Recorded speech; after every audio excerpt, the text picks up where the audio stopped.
The Story of Civilization, Volume 6, The Reformation, by Will Durant. Part 3, continued. Cassette 6, Side 1. Thereafter we know only snatches of his undulant career. He was in the suite of the king at the historic meeting of Francis I and Charles V in Aigues-Mortes in July 1538. 2 years later we find him at Turin as physician to Guillaume de Bellay, brother to the cardinal, and now French ambassador to Savoy. About this time, spies found in Rabelais' correspondence some items that raised a flurry in Paris. He hurried to the capital, faced the matter out bravely, and was exonerated by the king in 1541. Despite renewed condemnations of Gargantua and Pantagruel by the Sorbonne, Francis gave the harassed author a minor post in the government as maître des requêtes, commissioner of petitions, and official permission to publish Book 2 of Pantagruel, which Rabelais gratefully dedicated to Marguerite of Navarre. The volume aroused such commotion among the theologians that Rabelais judged it discreet to take refuge in Metz, then part of the Empire. There he served for a year as physician in the city hospital from 1546 to 1547. In 1548 he thought it safe to return to Lyon, and in 1549 to Paris. Finally, his ecclesiastical protectors secured his appointment in 1551 as parish priest of Meudon, just southwest of the capital, and the hunted, aging gadfly resumed his sacerdotal robes. Apparently he delegated the duties of his benefice to subordinates and confined himself to using the income. So far as we know, he was still curé of Meudon when, a bit anomalously, he published what is now Book 4 of his work in 1552. This was dedicated to Odet, Cardinal de Châtillon, presumably with permission. Evidently there were then in France high churchmen of the learning and lenience of the Italian Renaissance cardinals. Nevertheless, the book was denounced by the Sorbonne, and its sale was forbidden by the Parlement. Francis I and Marguerite were now dead, and Rabelais found no favor with the sombre Henry II. He absented himself for a while from Paris, but soon returned. There, after a long illness, he died on April 9, 1553.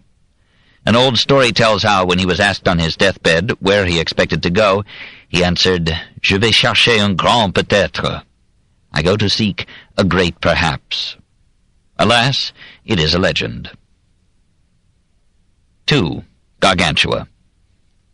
The prologue to Book 1, originally Book 2, gives at once the taste and smell of the whole.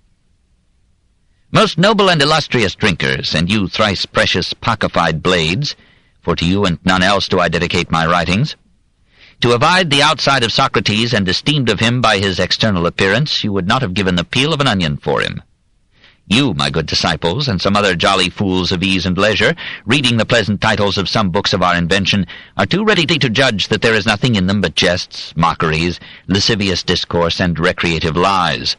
But in the perusal of this treatise you shall find a doctrine of a more profound and abstract consideration, as well as in what concerneth our religion, as matters of public state and life economical. A certain addle-headed coxcomb saith ill of my books, but a bren for him. Frolic now, my lads, cheer up your hearts and joyfully read. Pull away, supernaculum. This is Urquhart's famous translation, which sometimes overdoes the original, but it is here quite faithful to it, even with pithy words now no longer permitted in learned discourse. In these 2 paragraphs we have Rabelais' spirit and aim, serious satire clothed in neck-saving buffoonery, and sometimes smeared with unfumigated smut. We proceed at our own risk, thankful that the printed word does not smell, and trusting to find some diamonds in the dunghill. Gargantua begins with a peerless genealogy, scriptural in form. The father of the giant was Grangousier, king of Utopia. The mother was Gargamel. She bore him for 11 months, and when her pains began, their friends gathered for a merry bout of wine, alleging that nature abhors a vacuum. "On with a sheep's courage," the proud father tells his wife painlessly.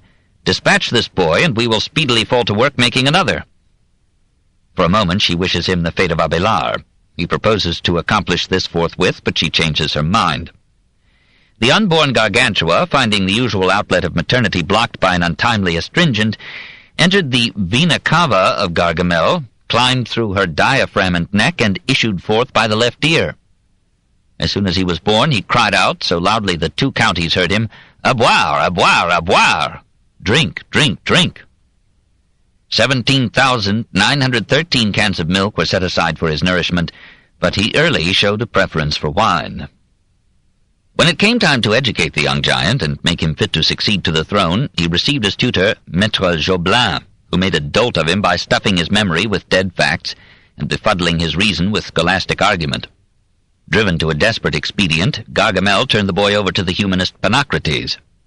Teacher and pupil went off to Paris to get the latest education. Gargantua rode on a tremendous mare, whose swishing tail cut down vast forests as she proceeded.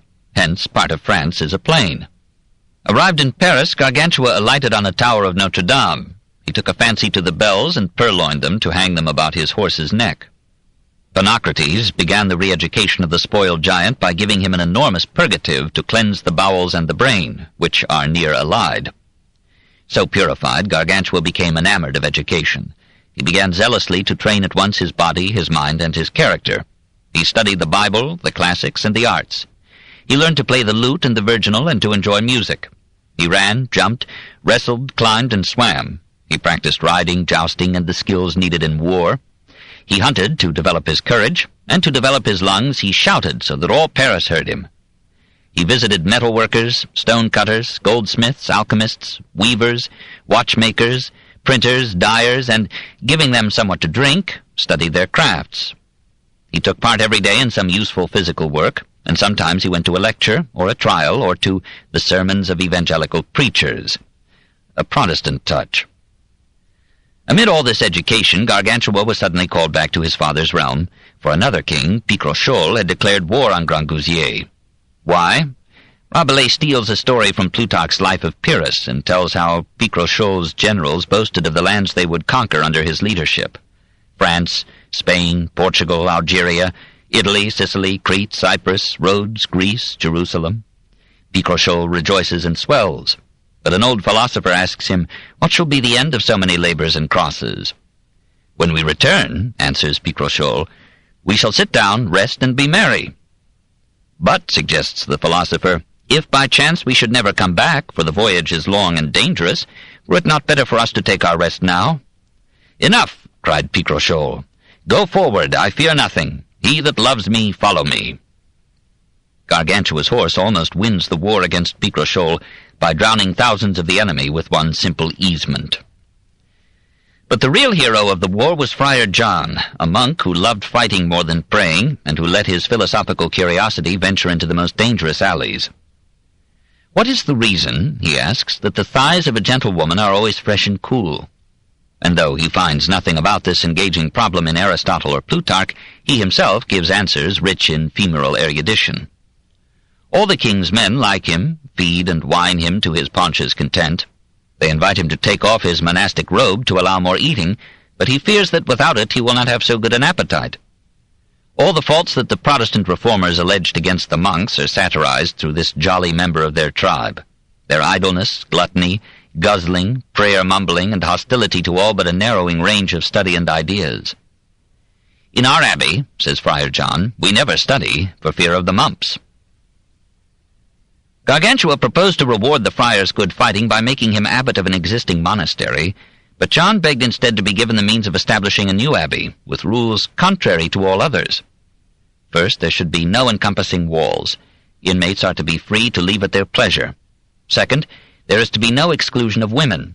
However, only such women shall enter as are fair, well-featured, of a sweet disposition, and between the ages of 10 and 15.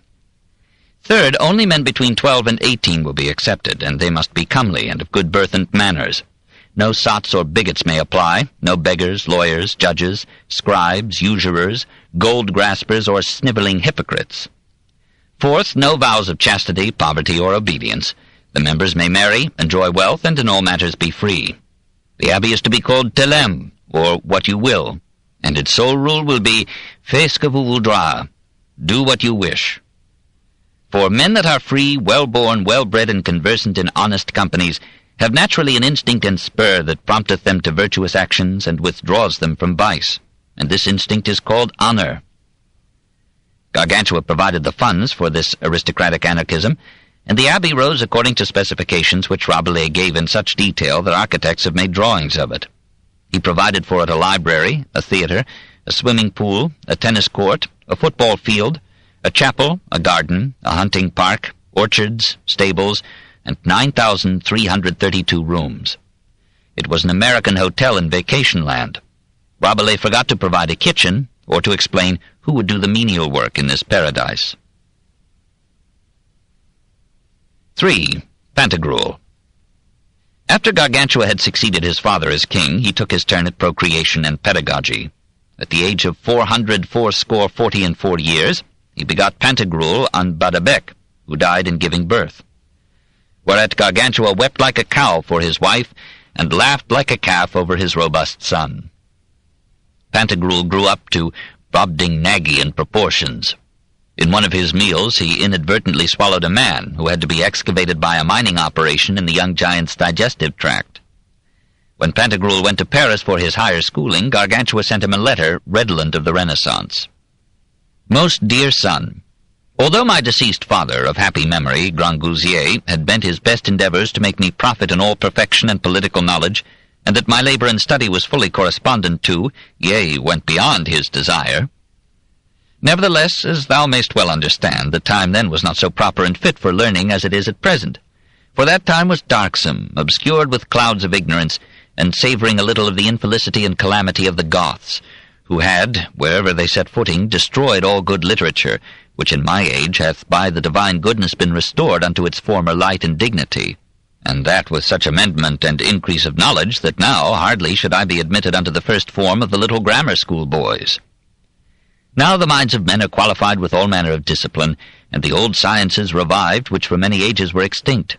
Now the learned languages are to their pristine purity restored, viz. Greek, without which a man may be ashamed to account himself a scholar, Hebrew, Arabic, Chaldean, and Latin. Printing likewise is now in use, so elegant and so correct that better cannot be imagined. I intend that thou learn the languages perfectly. Let there be no history which thou shalt not have ready in thy memory.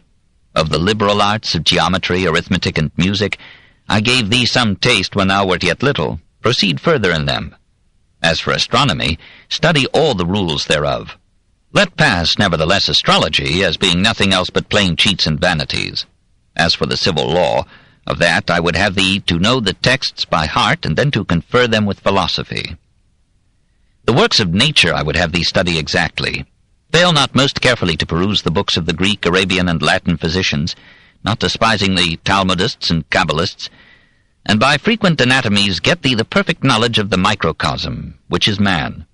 And at some hours of the day apply thy mind to the study of the Holy Scriptures, first in Greek, the New Testament, then the Old Testament in Hebrew.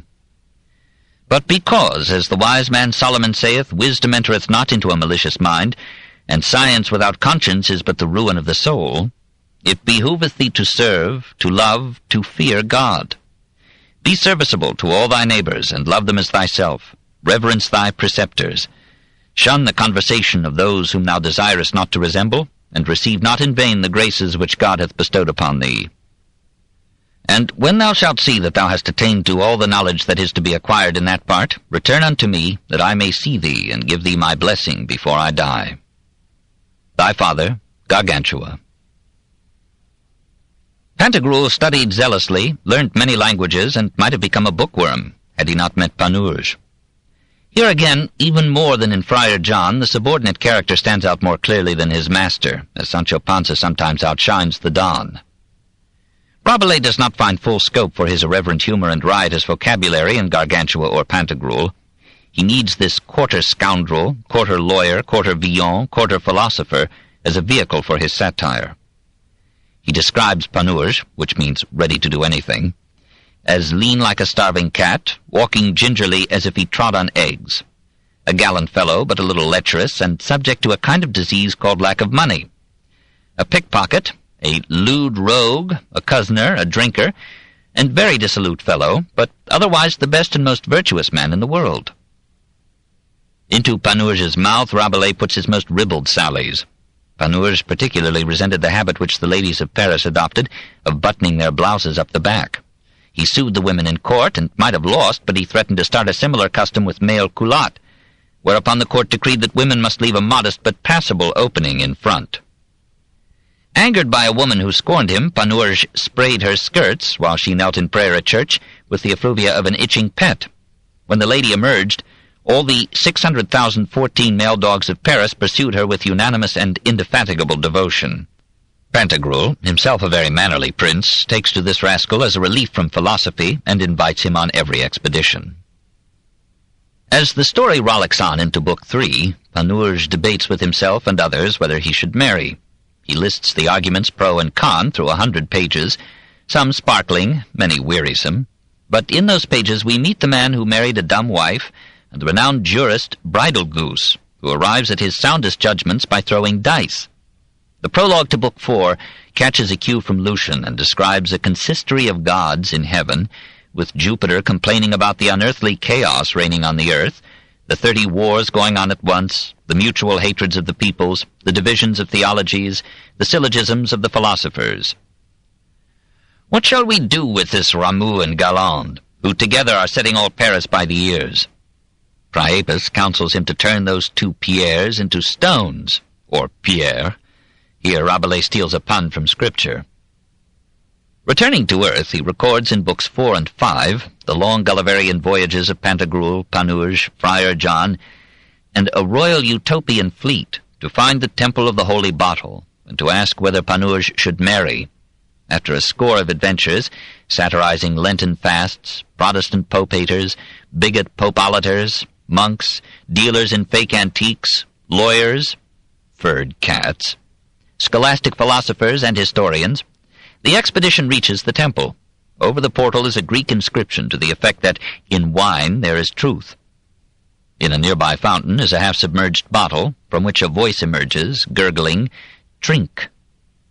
And the priestess Bacbouc explains that wine is the best philosophy, and that not laughing but drinking cool delicious wine is the distinguishing character of man. Panurge is happy to have the oracle confirm what he has known all the time.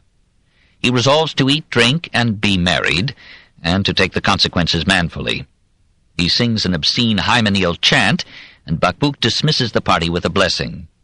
May that intellectual sphere, whose center is everywhere, and whose circumference nowhere, whom we call God, keep you in his almighty protection. So, with a typical blend of lubricity and philosophy, the great romance comes to an end. Book 5 was published in 1562, 9 years after Rabelais' death. Probably the first 15 chapters were left by Rabelais. The remaining 32 are of doubtful authenticity. 4. The King's Jester. What sense is there behind this nonsense, and is there any wisdom in this demijohn of Falernian, Priapian hilarity? We country clowns, Rabelais makes one of his asses say, are somewhat gross and apt to knock words out of joint. He loves words, has an endless supply of them, and invents 1,000 more. He draws them, like Shakespeare, from every occupation and profession, every field of philosophy, theology, and law. He makes lists of adjectives, nouns, or verbs, as if for the pleasure of contemplating them. He multiplies synonyms in an ecstasy of redundancy. This pleonasm was already an old trick on the French stage. It is part of Rabelais' boundless and uncontrollable humor, an overflow beside which even the humor of Aristophanes or Molière is a modest trickle. His coarseness is another phase of this unmanageable flux.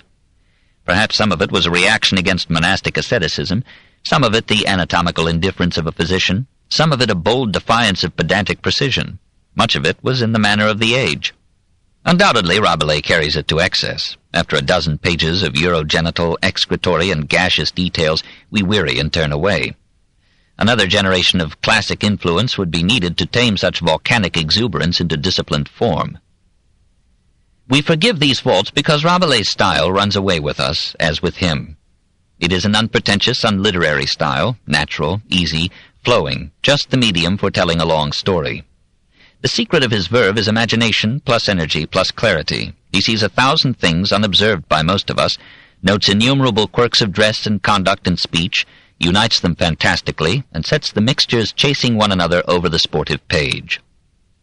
He borrows right and left, as the custom was, and with Shakespeare's excuse that he betters everything that he steals. He helps himself to hundreds of proverbial snatches from Erasmus's Adagia, and follows many a lead from the Praise of Folly or the Colloquies. He assimilates 100 items from Plutarch, years before Amiot's translation opened that treasury of greatness to any literary thief. He appropriates Lucian's heavenly discourse and Folengo's tale of the self-drowned sheep. He finds in the comedies of his time the story of the man who regretted that he had cured his wife's speechlessness, and he uses 100 suggestions from the fabliaux and interludes that had rolled down from medieval France. In describing the voyages of Pantagruel, he leans on the narratives that were being issued by the explorers of the New World and the Far East. Yet with all this borrowing, there is no author more original, and only in Shakespeare and Cervantes do we find imaginative creations so lusty with life as Friar John and Panurge. Rabelais himself, however, is the main creation of the book, a composite of Pantagruel, Friar John, Panurge, Erasmus, Vesalius, and Jonathan Swift, babbling, bubbling, smashing idols, loving life. Because he loved life, he flayed those who made it less lovable. Perhaps he was a bit too hard on the monks who had been unable to share his humanistic devotions. He must have been clawed by a lawyer or two, for he tears their fur revengefully. "Mark my words," he warns his readers, "if you live but 6 Olympiads and the age of 2 dogs more, you'll see these law-cats lords of all Europe."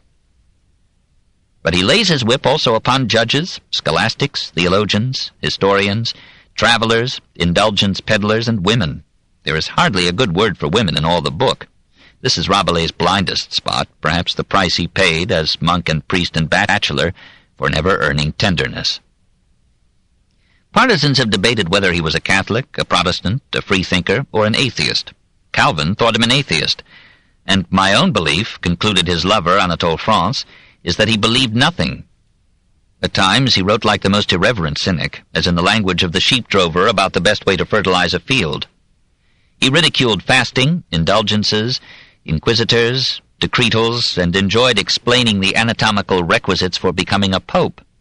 He had evidently no belief in hell. He echoed the Protestant arguments that the papacy was draining the nations of their gold, and that the cardinals of Rome lived lives of gluttony and hypocrisy. He sympathized with the French heretics. Pantagruel, he says, did not stay long in Toulouse because there they burned their regents alive like red herrings, referring to the execution of an heretical professor of law. But his Protestant sympathies seem to have been limited to those who were humanists. He followed Erasmus admiringly, but only mildly favored Luther, and he turned with distaste from the dogmatism and Puritanism of Calvin. He was tolerant of everything but intolerance. Like nearly all the humanists, when driven to choose, he preferred Catholicism with its legends, intolerance, and art to Protestantism with its predestination, intolerance, and purity. He repeatedly affirmed his faith in the fundamentals of Christianity, but this may have been the prudence of a man who, in defense of his opinions, was willing to go to the stake exclusively. He loved his definition of God so well that he, or his continuator, repeated it. He apparently accepted the immortality of the soul, but in general he preferred scatology to eschatology.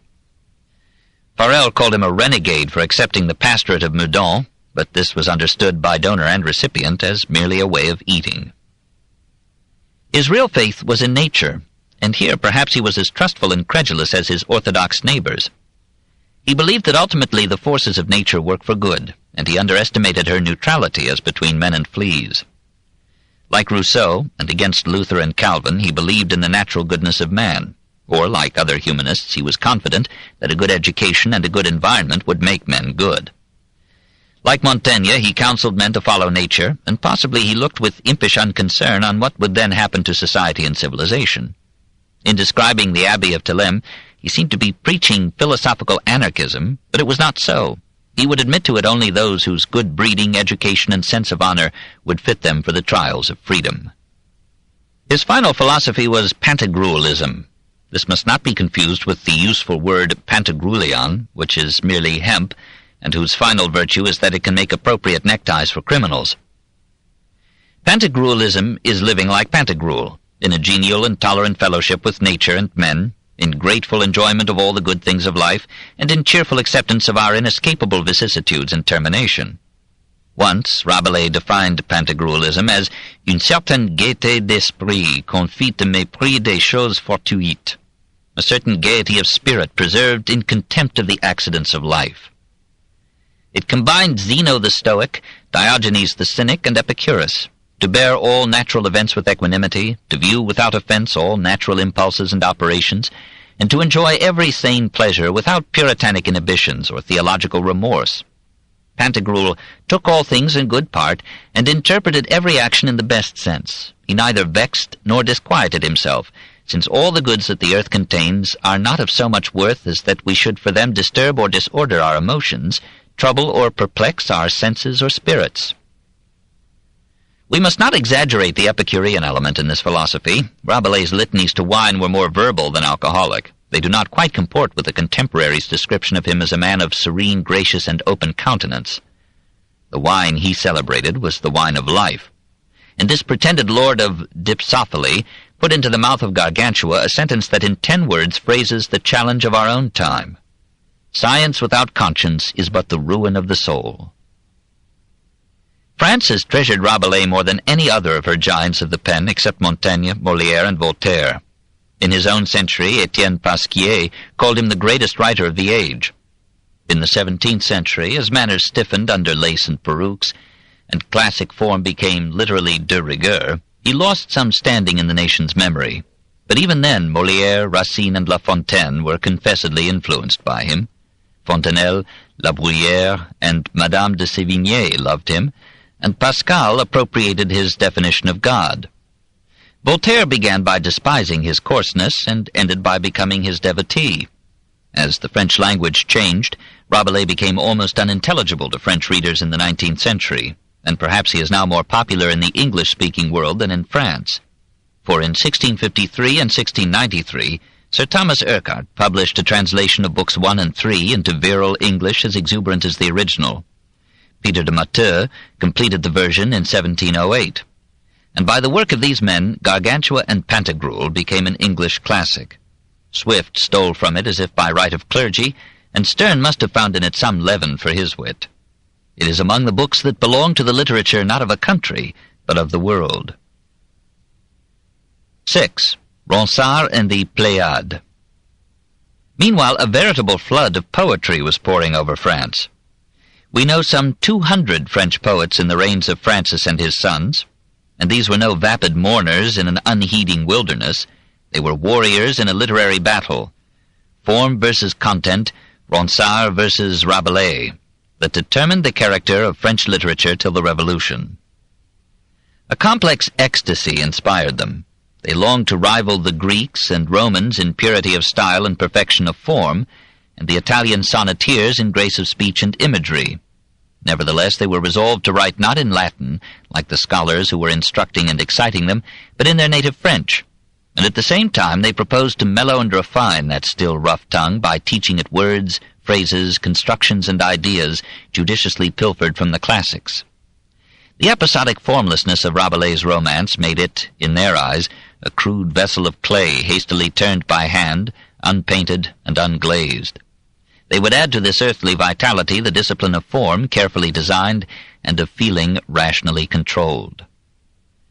The classical crusade began in the Lyon of Rabelais himself. Maurice Sèvres spent part of his life locating, as he thought, the tomb of Petrarch's Laura, then composed 446 stanzas to his own desired Délie. And in the melancholy delicacy of his verse he cleared a path for Ronsard. His ablest competitor in Lyon was a woman, Louise l'Abbé, who in full armor fought like another Joan at Perpignan, and then cooled into marriage with a rope-maker who winked in kindly Gallic fashion at her subsidiary amours. She read Greek, Latin, Italian, and Spanish, played the lute alluringly, kept a salon for her rivals and her lovers, and wrote some of the earliest and finest sonnets in the French language. We might judge her fame from her funeral in 1566, which, said a chronicler, was a triumph. She was carried through the city with her face uncovered and her head crowned with a floral wreath. Death could do nothing to disfigure her, and the people of Lyon covered her grave with flowers and tears. Through these Lyonnese poets, the Petrarchan style and mood passed up to Paris and entered the Pléiade. The very word was a classic echo, for in the Alexandria of the 3rd century before Christ, a galaxy of 7 poets had likewise been named from the constellation that commemorated the 7 mythological daughters of Atlas and Pleione. Ronsard, brightest star in the French Pléiade, rarely used that term, and his models were Anacreon and Horace rather than Alexandrian Theocritus or Callimachus. It was in 1548, at an inn in Touraine, that he met Joachim du Bellay, and conspired with him to make French poetry classical. They won to their enterprise 4 other young poets, Antoine de Baïf, Rémy Belleau, Étienne Jodel, and Pontus de Thiard. And they were joined also by the scholar Jean Dorat, whose lectures on Greek literature at the Collège de France and the Collège de Coqueret fired them with enthusiasm for the lyric singers of ancient Greece. They called themselves La Brigade, and vowed to rescue the French muse from the coarse hands of Jean de Meung and Rabelais, and the loose measures of Villon and Marot. They turned their noses from the riotous language and privy wisdom of Gargantua and Pantagruel. They found no classic restraint in those jumbled verbs and adjectives, those coprophilic ecstasies, no feeling for beauty of form in woman, nature, or art. A hostile critic, seeing them 7, dubbed them La Pléiade. Their victory turned the word into a flag of fame. In 1549, du Bellay proclaimed the linguistic program of the Brigade in a Défense et illustration de la langue françoise. By défense, he meant that the French language could be enabled to express all that the classic tongues had uttered. By illustration, he meant that French could take on new luster, could brighten and polish itself by putting aside the rough speech of prevalent French prose and the ballad, roundel, virelais forms of French poesy, and purify and enrich itself by importing classical terms and studying classical forms, as in Anacreon, Theocritus, Virgil, Horace, and Petrarch. For to the Pléiade, Petrarch was already a classic, and the sonnet was the most perfect of all literary forms. Pierre de Ronsard realized in his verse the ideals that du Bellay voiced in splendid prose. He came of a recently ennobled family. His father was maître d'hôtel to Francis I, and for some time Pierre lived at the brilliant court. He was successively page to the Dauphin Francis, then to the Madeleine, who married James V of Scotland, then écuyer or squire to the future Henry II. He looked forward to military exploits, but at 16 he began to grow deaf. He sheathed his sword and brandished a pen. He fell in with Virgil by accident, and saw in him a perfection of form and speech as yet unknown in France. Dorat led him on from Latin to Greek, and taught him to read Anacreon, Aeschylus, Pindar, Aristophanes. "O master," cried the youth, "why have you hidden these riches from me so long?" At 24 he met du Bellay. Thereafter he divided his time devotedly among song, woman, and wine. His odes of 1550 completed the lyric revolt.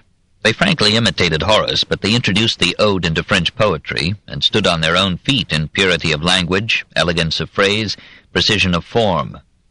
2 years later, in the 183 sonnets of his Amour, he took Petrarch as his model, and achieved a grace and refinement never surpassed in French poetry. He wrote to be sung, and many of his poems were put to music during his lifetime, some by famous composers like Jean Quin and Goudimel. He offered to the women he courted the old invitation to make play while beauty shines, but even on that ancient theme he struck an original note, as when he warned one prudent lass that she would someday regret having lost the opportunity of being seduced by so renowned a bard. In prose translation, "When you shall be very old, seated at evening beside the fire, chatting and sewing by candlelight, you will recite my poems, and marveling will say, 'Ronsard blazoned my name when I was fair.' Then no one of your helpers, though half lulled to sleep by the murmur of their looms, but hearing these words will rouse themselves at the sound of my name, blessing your fate to have such deathless praise. I shall be then beneath the earth, a phantom without bones. I shall be taking my repose beneath the shade of myrtle trees. You, an old woman bent before your hearth, will then regret my love and your proud disdain. Live now, believe me, wait not for tomorrow. Gather the roses of life that bloom today." The exaltation of style suited well the court of Catherine de Médicis, who had brought to France an Italian retinue bearing Petrarch in their books. The new poet, hard of hearing but proud of carriage, with martial figure, golden hair and beard, and the face of Praxiteles' Hermes, became a favorite of Catherine, Henry II, Mary Stuart, even of Elizabeth of England, who, as his 17th cousin, sent him a diamond ring. The Greco-Roman mythology of the Pléiade was welcomed. When the poets talked of Olympus, the court acknowledged the compliment. Henry became Jupiter, Catherine, Juno, Diane, Diana, and the sculpture of Goujon confirmed the comparison. When Henry died, Charles IX continued to befriend Ronsard, not quite to good result, for the young monarch wanted an epic about France to match the Aeneid. "I can give death," wrote the royal simpleton, "but you can give immortality." Ronsard began a Franciade, but found his muse too short of breath for so long a run. Soon he gave up the pretense and returned to lyrics and love. He passed peacefully into old age, protected from the noise of the world, safely conservative in politics and religion, revered by younger minstrels, and respected by all but death. It came in 1585. He was buried at Tours, but Paris gave him an Olympian funeral, in which all the notables of the capital marched to hear a bishop intone an oraison funèbre. The poets who called him prince produced many volumes of verse, delicate but dead. Most of them, like the master, were pagans who at their ease professed Catholic orthodoxy and scorned the moralistic Huguenots. However poor these poets might be in pocket, they were aristocrats in pride, sometimes in blood, and they wrote for a circle that had the leisure to relish form. Rabelais returned their hostility by ridiculing their pedantry, their servile imitation of Greek and Roman metres, phrases, and epithets, their thin echoes of ancient themes and Petrarchan conceits and laments. In that conflict between naturalism and classicism, the fate of French literature was decided. The poets and tragic dramatists of France would choose the straight and narrow path of perfect structure and chiseled grace. The prose writers would aim to please by force of substance alone. Hence, French poetry before the Revolution is untranslatable. The vase of form cannot be shattered and then be refashioned in an alien mold. In 19th century France, the two streams met, the half-truths merged, content married form, and French prose became supreme. 7. Wyatt and Surrey. Not as a flood, but as a river flowing through many outlets to the sea, the influence of Italy passed through France and reached England. The scholarship of one generation inspired the literature of the next. The divine revelation of ancient Greece and Rome became the Bible of the Renaissance. In 1486 the plays of Plautus were staged in Italy, and soon thereafter at the rival courts of Francis I and Henry VIII. In 1508, Bibiena's Calandra began the vernacular classic comedy in Italy. In 1552, Jodel's Cléopâtre Captive began the vernacular classic tragedy in France. In 1553, Nicholas Udall produced the first English comedy in classical form. Ralph Royster Doyster, said a critic, smelt of Plautus. It did, but it smelled of England too, and of that robust humor that Shakespeare would serve to the groundlings at the Elizabethan theatres. The Italian influence appeared brightest in the poetry of the Tudor reigns. The medieval style survived in such pretty ballads as The Nut-Brown Maid of 1521. But when the poets who basked in the sun of young Henry VIII took to verse, their ideal and motto were Petrarch and his Canzoniere. Just a year before Elizabeth's accession, Richard Tottle, a London printer, published a miscellany, in which the poems of two distinguished courtiers revealed the triumph of Petrarch over Chaucer, of classic form over medieval exuberance. Sir Thomas Wyatt, as a diplomat in the service of the king, made many a trip to France and Italy, and brought back some Italians to help him civilize his friends. Like a good Renaissance cortigiano, he burned his fingers in love's fire. He was, said tradition, one of Anne Boleyn's early lovers, and he was briefly imprisoned when she was sent to the Tower.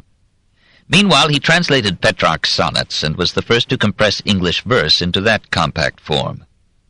When Wyatt died of a fever at 39 in 1542, another romantic figure at Henry's court, Henry Howard, Earl of Surrey, caught the lyre from his hands.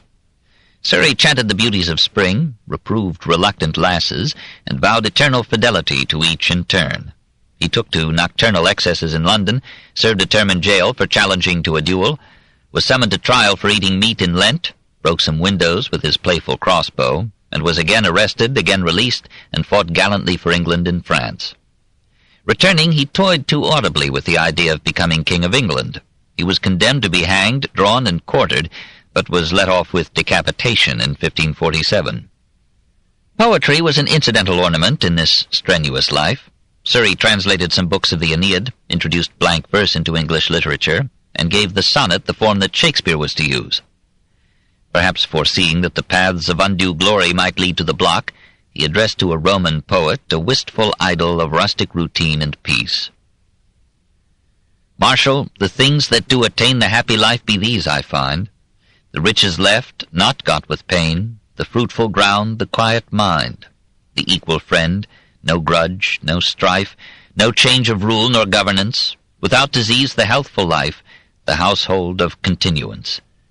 The mean diet, no delicate fare, true wisdom joined with simpleness, the night discharged of all care, where wine the wit may not oppress, the faithful wife, without debate, such sleep as may beguile the night, contented with thine own estate, nay wish for death, nay fear his might." 8. Hans Sachs.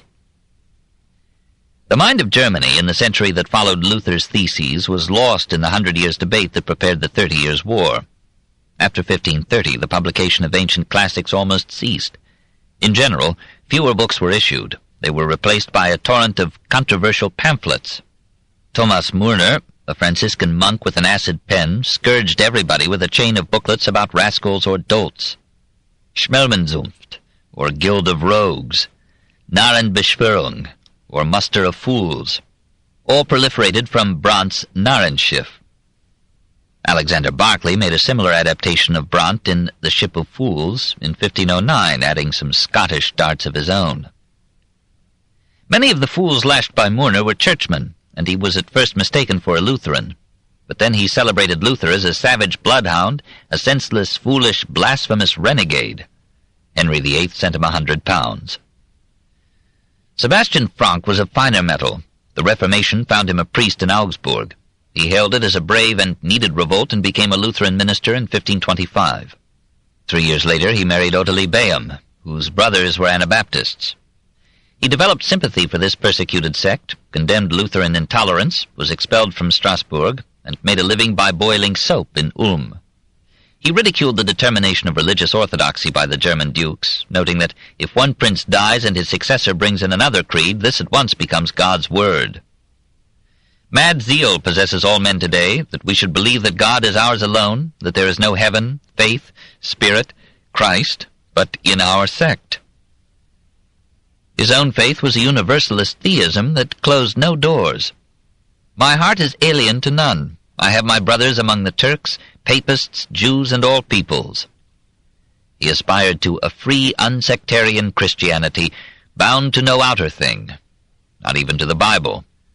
Shocked by sentiments so unbecoming to his century, Ulm banished him in its turn.